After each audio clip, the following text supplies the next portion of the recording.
let's begin with the selection statement. We'll open up a new file and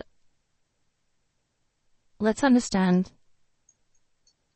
the selection statements or taking decisions. That's where this comes. Alright, now let's see what we can do. If we can take marks from the user, let's take marks from the user. Let's tell him input, enter your marks. Even single quote strings are strings in Python. So I can just tell him to enter the marks.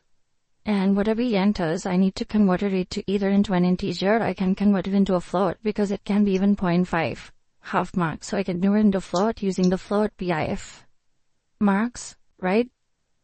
Now, I want to tell him whether he's passed or whether he's failed, which means I need to say, I need to take a statement or I need to take a decision or I need to make a decision saying that seeing his marks, I should write here whether he has failed or whether he has passed, which means I need to select a particular option. In that case, we use something or a keyword called as if space, and you now need to give a condition which will evaluate to either a true or a false, which means which operator are we going to use? We're going to use the conditional operator. Conditional operator will return to me a true or a false. Yes, if you remember. So if marks greater than what? If marks greater than, let's say 40, then I just need to print what? You have passed. Now let's come to what Python requires out here. Over here, as you can see here, over here, there is a colon which has to be given after writing the if, which means you need to say after the selection statement, you need to give a colon, and whatever you want to do, if this condition is satisfied, has to be written under the if with an indentation. This indentation is compulsory. If you don't have this indentation, Python will not execute a code. It will say there is an indentation error, which means many a times you might not put the colon and just say an enter. If you just say an enter without the colon, it will print it. You might read on the next line itself. But if I run this, it will give me an error, right? I can now just show you with, let's say, I'll just save this file.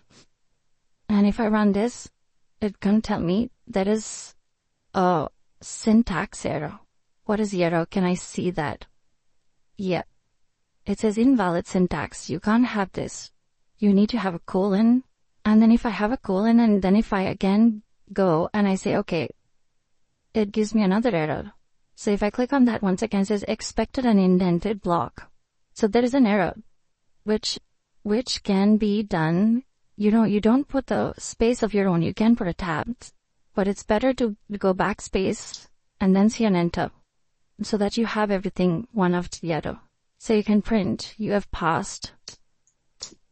If that does not get fulfilled, then you have another keyword called as else with a colon, again, enter, print, you have failed. Correct? Save and run.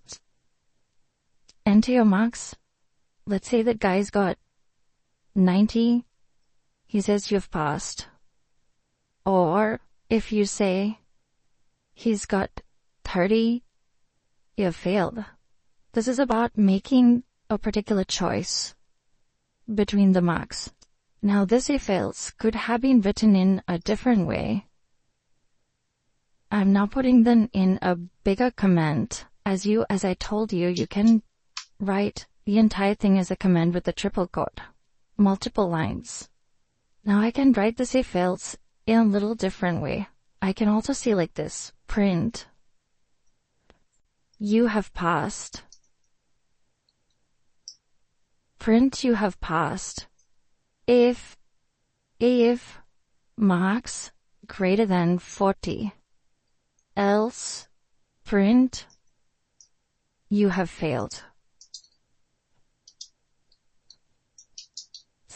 So it's like Python is like English, which says do something if this condition is true, else do something else.